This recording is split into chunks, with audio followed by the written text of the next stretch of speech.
All right, let's not waste any time. Let's get right to it. If you've been waiting to buy a home because you think prices are going to drop or that interest rates are just going to magically crash overnight or somehow you're just going to time the market perfectly, you're probably playing yourself. Real estate isn't like the stock market. It doesn't crash overnight.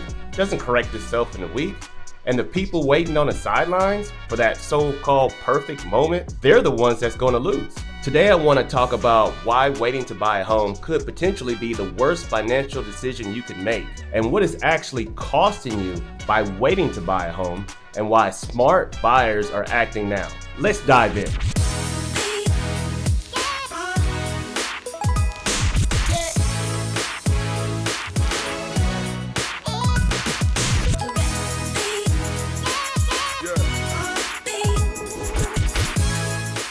Have you ever heard someone say, well, I'll just buy when the prices drop?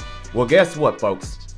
They've been saying that since 2018. And since then, the prices have skyrocketed over 40% nationwide. Folks, in 2020, people thought prices were just too high. Then in 2021, the prices surged an additional 18% and then an additional 10% in 2022. Now, of course, 2024 just ended and we're going into 2025. And who really knows what the market is going to do with all the variables that are changing, lawsuits, people moving in and out of the areas, interest rates and things like that. We just don't know where it's going to go. So you want to be sure you do your research or maybe subscribe to the channel, give us a call, text or email if you're looking to move to the area, and stay up to date of what's happening if you're looking to buy, sell a home in the Northeast Tennessee area. So let's break that down.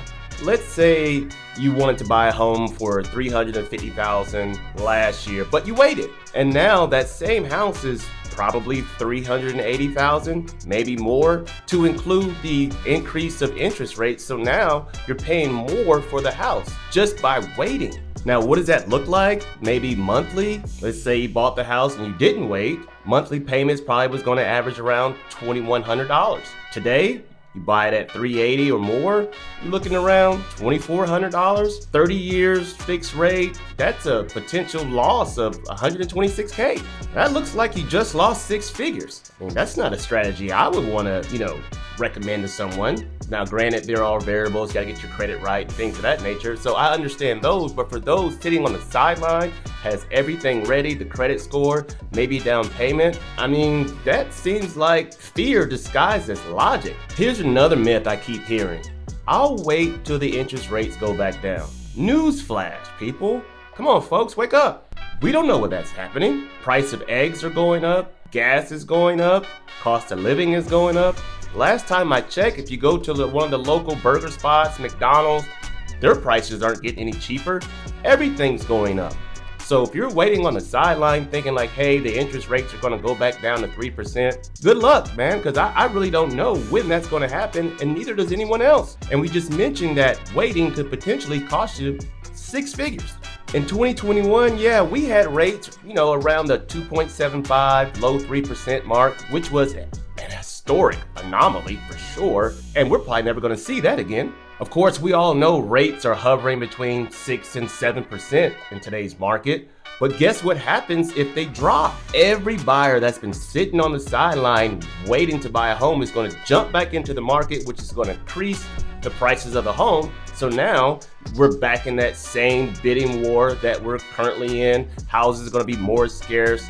Maybe people may be bidding from out of state, buying homes, seen online, never stepped foot in it, and outbidding the locals.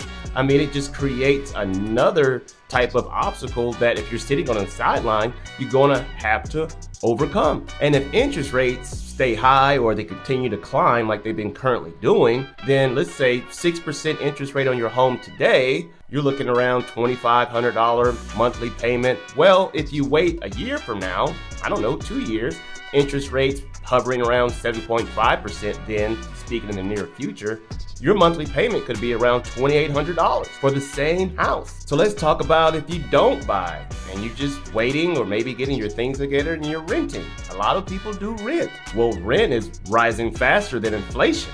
You could stay in an apartment and your first year there, $1,200 a month. You renew your lease, now the $1,200 could potentially go to $1,350 for No reason. The house is still the same, maintenance still the same, the pool is still the same, everything's the same. You're just paying more money for no apparent reason, and you don't have any control of it because you don't own your home and you don't have a fixed mortgage, which would potentially lock in your housing cost. Now, the average rent increase in the US is average around 8.3% year over year. Now, let's say you renting an apartment for 5 years at about $2,000 a month. I mean, you're looking at probably, I don't know, $120,000 over the 5-year period.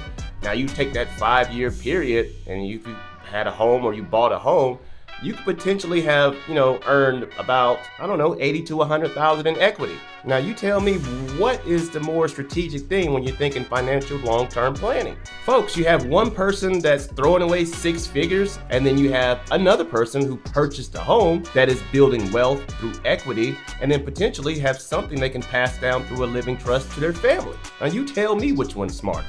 Now people love throwing around the word crash like it's 2008. Folks, let's be real. Today's market is nothing like it was in 2008.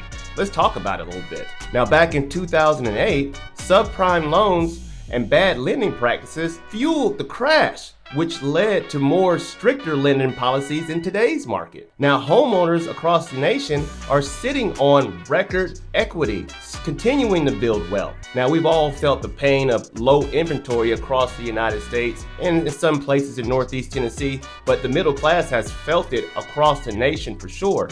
So now you have low inventory. You have more demand because people are wanting to purchase a home within their price range. Interest rates could be something that could prevent them from doing that. And now prices are kind of staying steady.